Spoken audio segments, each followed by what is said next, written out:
The general expectation is that, on a long enough timeline, the vast majority of movie villains will eventually be killed off, even if it takes several sequels. It's the most basic expectation that the hero will topple the villain at the end of the day, and moreover, that they'll get their pound of flesh while doing it. And yet, there are certainly exceptions with this. So, with that being said, I'm Jem from WhatCulture.com, and here are 10 movie villains who unexpectedly survived franchises. Want to stay safe online and save big?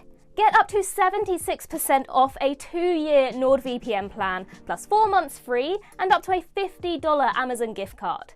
Just scan the QR code or click the link in the description and it's all yours. Number 10, Solomon Lane, Mission Impossible. The fifth Mission Impossible film, Rogue Nation, introduced the villain Solomon Lane, played by Sean Harris, and though most fans surely expected Lane to be another one-off baddie for the series, he actually survived at the end of the film, being gassed and incarcerated by Ethan Hunt, played by Tom Cruise. Lane ended up returning as a supported villain in sequel Fallout, and considering that Harris had openly begged writer-director Christopher McQuarrie to kill him off in Rogue Nation, it seemed like he'd finally get his wish this time around. Yet despite Lane almost drowning during one key set piece, he again survives and is handed over to MI6. As such, many fans thought that Lane might return for a cameo appearance in one of the latter 2 Mission Impossible movies, but alas, they came and went without him being seen or even mentioned at all. And so, with the main franchise apparently now concluded, we're left to assume that Solomon Lane is still very much alive, rotting in a cell somewhere and quite probably plotting a way to escape.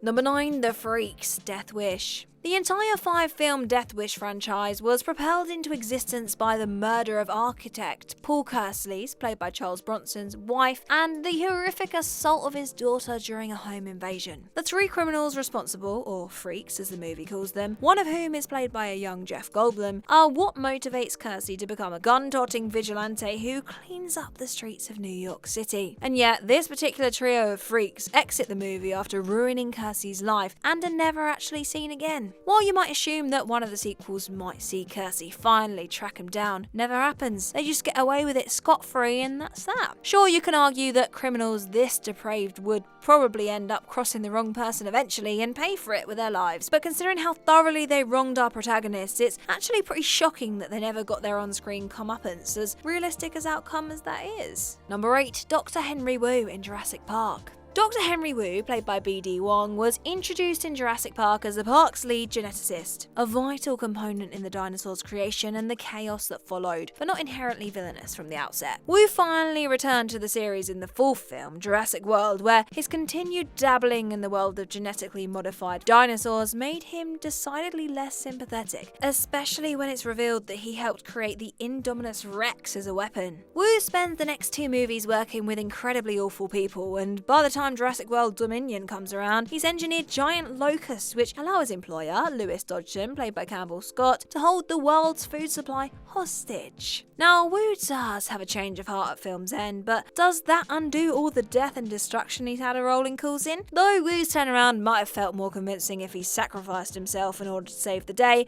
ultimately, Wu survives, and it's probably just a matter of time before he finds another maniacal billionaire to get in bed with. Given that the upcoming 7th film, Jurassic World Rebirth, will reportedly feature no returning characters from prior entries, fans are simply left to assume that Wu is just doing fine and has paid no real price for his reckless actions. Number 7, Irma Bunt in James Bond. The Bond franchise is generally very good at mopping up its villains and ensuring that, more often than not, they're given a memorable killing off at the hands of 007. But there's one notable exception, and that is Irma Bunt, a supporting antagonist in On Her Majesty's Secret Service, who serves as a ruthless henchwoman of Blofeld. She is not some throwaway goon though. She's responsible for gunning down Bond, played by George Lazenby's bride, Tracy DiVincenzo, played by Deanna Rigg, at the very end of the movie. The original plan was indeed for Bunt to resurface in Diamonds Are Forever as 007 seeks vengeance upon her, but real life tragically cut Bunt's tenure short as she passed away mere days after the film's premiere. And so, rather than recast Bunt, the producers decided to quietly retire the character, meaning that for all intents and purposes, she got away with murdering James Bond's wife and outlasted even Blofeld himself. Number 6, Edwidge Owens, The Purge.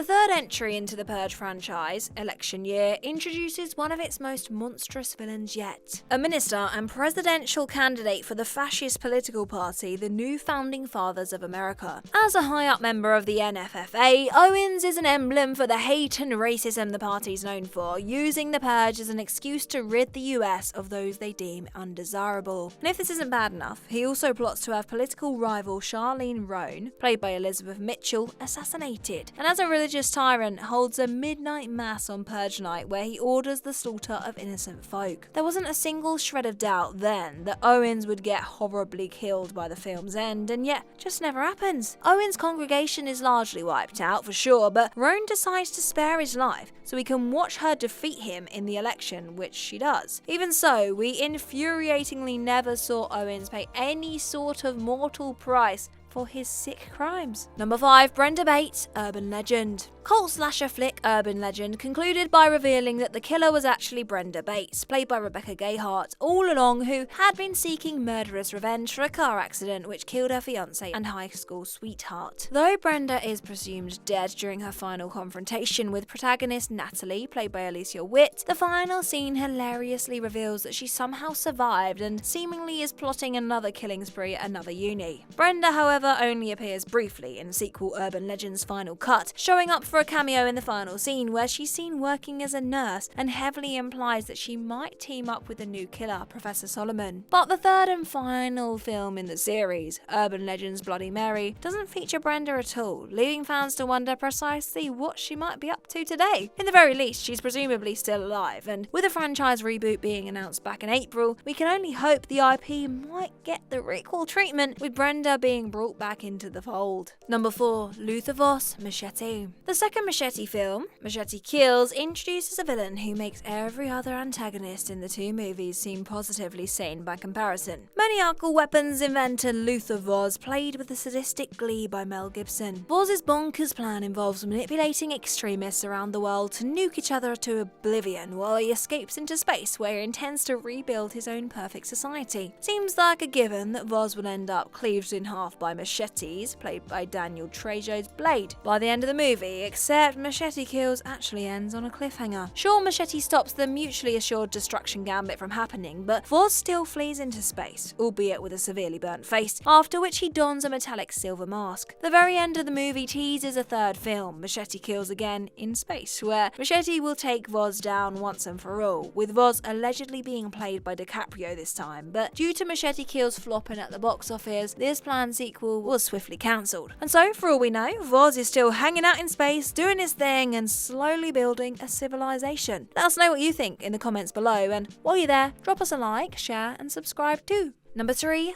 Bobby Dagan in Saw. Bobby, played by Sean Patrick Flannery, is one of the most detestable victims in the Saw franchise, a card-carrying self-help grifter who poses as Jigsaw, Tobin Bell survivor, in order to sell more books. The fun rub is that Bobby's deception causes him to end up in a Jigsaw trap for real, and we as the audience have precious little sympathy for the guy who will seemingly get a fittingly violent death for his exploitative behaviour. But because that would be too darn satisfying apparently, Bobby ends up actually surviving Saw the final chapter, even if he fails to save any of his employees who were forced to play with him. When Bobby fails his final test to perform the very feat he lied about in his book, it isn't him who dies, it's his poor wife Joyce, played by Gina Holden, who seemingly had no knowledge of his lies and is roasted to death for her sins. While you can certainly argue that watching your spouse die is a fate worse than death for many folk, considering Bobby's highly sociopathic nature, it still does not feel like a grave enough punishment, even with his reputation also being left in absolute tatters. Number 2. Ellie Driver in Kill Bill.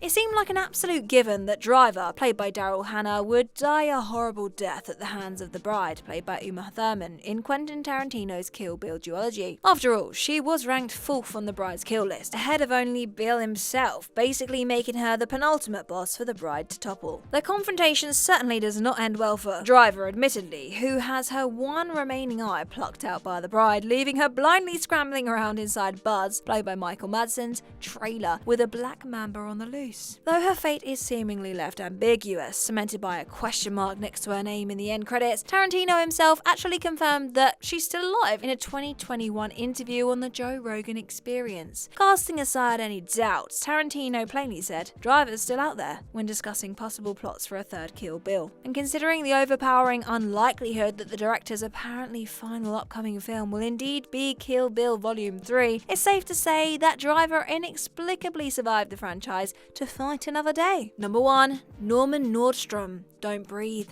The original Don't Breathe is a bold and polarizing film which initially introduces blind war veteran Norman, played by Stephen Lang, as a wholly sympathetic character who is simply trying to defend himself from 3 thieves robbing his house. But it becomes impossible to root for Norman once we learn that he's kidnapped the woman who killed his daughter in a car accident and forcibly impregnated her in a vile attempt to replace his dead daughter. Norman survives the events of the film, and in the sequel, the puzzling decision was made to try and reinvent him as an anti-hero by having him defend his new adopted daughter Phoenix, played by Madeline Grace, from her meth kingpin father Raylan, played by Brendan Sexton III. Though the film clearly believes that Norman can be redeemed, this didn't quite vibe with the audience consensus, ensuring that any heroism he demonstrated while saving Phoenix was cancelled out by him performing sexual abuse. Norman seemingly dies at the end of the movie from wounds sustained while battling Raylan, but that's all she wrote. Except a mid-credit scene heavily implies that Norman's still alive, and a third film was indeed confirmed to be in development in 2022. No matter how the filmmakers might try to depict Norman in Don't Breathe 3, to many people watching, he's basically the overarching villain and one who seemingly just won't die.